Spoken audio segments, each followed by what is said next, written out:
I signed for them after the Euros, and after my first day's training, I was driving home. I was actually thinking, regretting it. What have I done? Like I walked into a circus. It's amazing, isn't it? Time for today's Deal or No Deal. We're starting with Donny van de Beek. That's the correct pronunciation as reported by Phil yesterday. He is reported to have completed his Manchester United medical ahead of his £40 million move. Stephen, is he exactly the kind of player Manchester United need right now? Is he? Not necessarily, because they got Bruno Fernandes there and they got Paul Pogba there. But I just think for the price that they've got him for, €40 million, I think the final price was, this is an absolute steal. He's only 23 years of age. When you compare him to the likes of, they let go of De Ligt and De Jong, Ajax got over 60 million quid for those two players.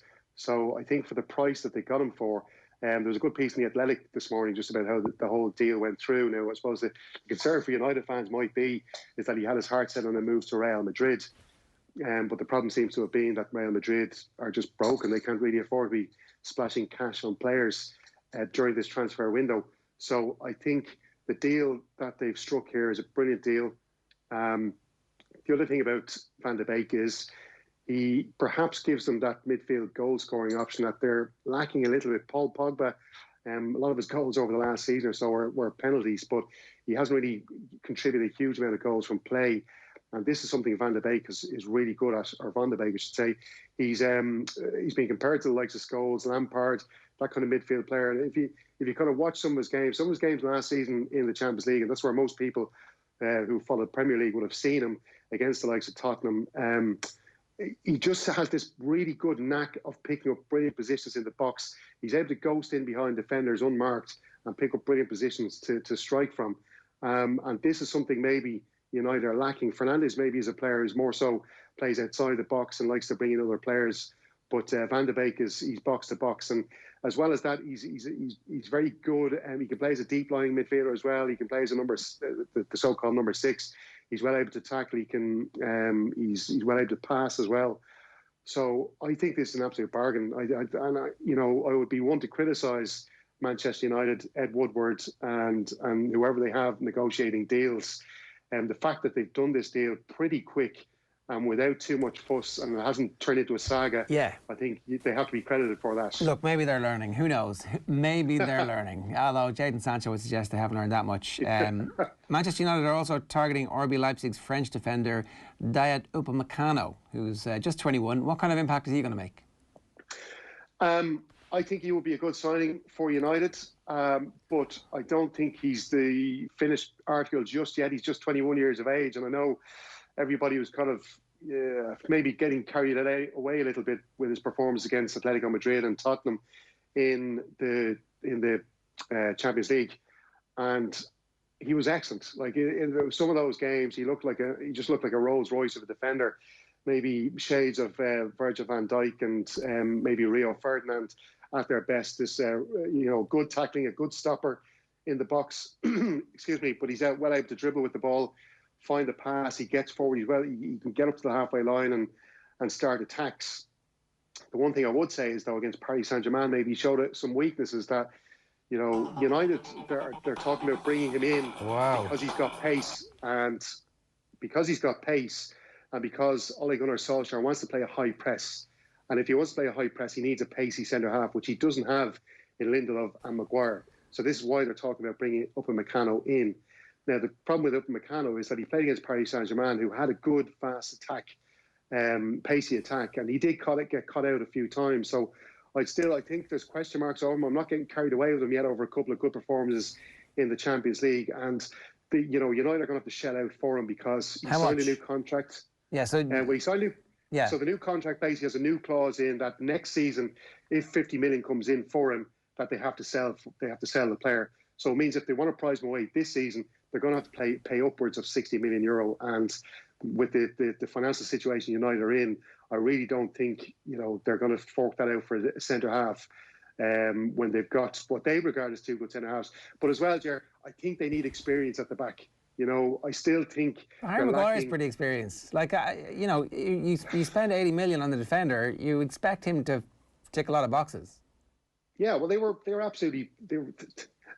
I think they were swindled by Leicester City. It was a ridiculous price to pay for Harry Maguire. I know he's an England international, but he's not worth 80 million. He was never worth 80 million. He was worth 40 at best, and he's just not as good a defender as he's rated by everybody in England. Well, okay, so in that case, you have to spend the money now to fix that scenario. And rather sorry, Ger, can I just say we have to bear in mind what mental state is Harry Maguire going to be in over the next few months after the trouble he's been over, over the last couple of weeks. So there's question marks over Harry Maguire. And you were saying, who do they go for? No, get Upamecano now. Like this is Manchester United's problem. They identify a player, they fanny around for 3 transfer windows, and eventually they get him. And they get him late in that transfer window, and he takes 3 months to settle in. And they're like, well, this didn't work very well, did it? It took a little bit longer. And you're like, okay, get Jadon Sancho at the start of the transfer window, do the deal, that's the price, everybody moves on. Great. Now it has become public to the point where Leipzig yesterday are tweeting, in case you missed it, he signed a new contract until 2023. It's like, it's the exact counter argument to the point that you're making about how well they did with the Van de Beek situation, right? Well done, fair enough, but that one obviously fell into your lap because a deal was nearly done with Real Madrid and all of a sudden he becomes available and you're like, okay, bargain, I'll take that. Fair enough, great decision. But with this, if you legitimately think you need pace to change how your team defends, think of the transformational impact that Virgil had on Liverpool. Like, they have to do it. No matter what the fee is, do it. Yeah, I totally agree with you. But as I said, look, listen, he could be the perfect player. He could be the player that they need. He does have pace. He should be okay in those situations. But I'm just saying there are some question marks from what I saw in the Paris Saint-Germain game. He played against Tottenham and Atletico Madrid. Like, they're not exactly... they don't exactly have much pace up front. He was up against an old grizzled Diego Costa, and a Harry Kane player is not as mobile maybe as he would have been in the past. So I just wouldn't be getting carried away with a couple of good performances. I know he's played well in the Bundesliga this season. I'm not writing him off totally, but I just think there's question marks over him. Okay. If you're going to pay out 60 million quid, don't make the same mistakes that you did with Harry Maguire and Lindelof. Make sure that he is the complete defender that you need for now. Give me a legitimacy rating. Do you think he will be a Manchester United player at the end of this transfer window? Out of 10? Out of 10, I'll say 3. Okay, so you don't. Fair enough. It could be, I say could advisedly, be a pivotal day in the Messi transfer saga. The Messi transfer saga. Lionel Messi will leave Barcelona this summer and is likely to move to Manchester City, according to presidential candidate Tony Freya, according to Goal. Barcelona believe the only way that he can legally leave for free is if he commits to not playing any football. Take a year out at 33. That's according to ESPN. And Lionel Messi's father, Jorge, will meet under fire Barcelona president Josep Bartomeu today to discuss the situation. But an amicable resolution is now believed to be unlikely. This is headed for court. Can Bartomeu save his legacy and smooth this all over, Stephen? Take a year out. Was he going to go backpacking around the world? Maybe do a bit of hostel hopping. Can't go anywhere. He's still 33. He'll have to quarantine everywhere he gets for 2 weeks. Yeah, exactly. Yeah. Listen, it's just, who's telling the truth there, Ger? Because I'm just hearing different things from different people who all got their own different little agendas. I just think at this stage, like, if Barcelona are going to make any losses out of this situation, maybe they just need to cut those losses at this stage. Everyone's had a good time over the last, 15, 20 years while Messi's been playing for them. What's the price? Don't think... What's the price? Well, listen, whatever they can get at Manchester City now, there seems to be... Manchester City are going to have to move a few pieces around to make sure they stay within the FFP rules. Well, FFP, what does that mean to Man City? I don't think that really makes much difference, and they have a little bit of wriggle room there in the sense that they can definitely make this work financially. But these astronomical fees of 600 million, 700 million euro transfer fees, I just think are ridiculous. Maybe they'll pay 200-300 million to Barca. I reckon, Steve, he'll go somewhere for around 230, around the kind of Neymar money. Yeah. Symbolically, just to make him the most expensive player ever. But I can't see Barcelona wrestling any more money than that. They have no bargaining position here at all, really. Yeah, no, absolutely. And look, I said, even I know La Liga got involved on Sunday. I don't know why they thought they would have any impact on this situation. Like, they're in charge of governing the Spanish top flight. The transfers or closing contracts really have nothing to do with them. They're afraid of losing their biggest player. Yeah, well, like all the different voices out of Barcelona, as I said, they've all got their own little agendas. I think Messi's dad just needs to sit down with the club and try and thrash out and move out of there. This is the price. The other thing as well is the other thing about Lionel Messi is that he's a bit of a homebird from what I've read about him over the last few years. And you know, Barcelona, I've been to Barcelona quite a lot, Ger, over the years, and it's a lovely city, one of my favourite cities in Europe. And he's going to be moving from there to possibly the northwest of England up to Manchester, where it rains every single day of the year. Didn't Pedro live in Spain and play for Chelsea? He did.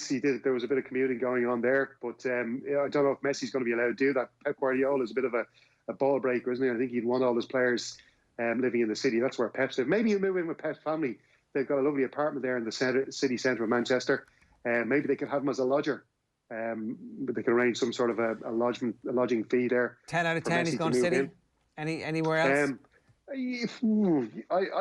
I think City's most likely. I'll go 8 out of 10 for this one, Ger. Okay, rapid fire. We've got 1 minute left for this. Thiago is the only significant Liverpool link.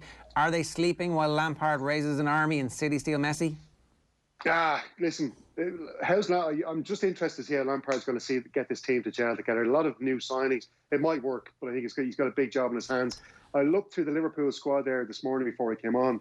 I think they're pretty strong in all positions, Jared. Goalkeeper, across the back four, midfield. They could maybe do with an extra somebody up front.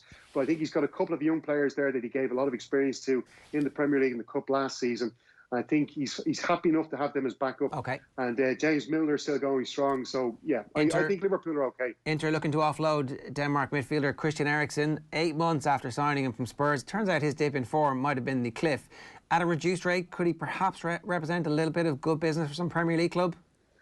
Yeah, absolutely. I think if Christian Eriksen can get motivated, get into a team maybe you are going to compete for honours. Listen, maybe Arsenal wouldn't be such a bad move. I know they're looking to bring Dani Ceballos back in, who would be a similar type player. But if you're looking for experience and a player maybe who can help you win trophies, maybe Arsenal could do worse than signing Eriksen. Steve-O, good stuff. Thanks very much for joining us today. Will, thank you as well. That is the end of Deal or No Deal.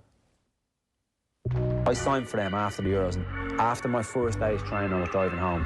I was actually thinking, regretting it. What have I done? Like I walked into a circus. It's amazing, isn't it?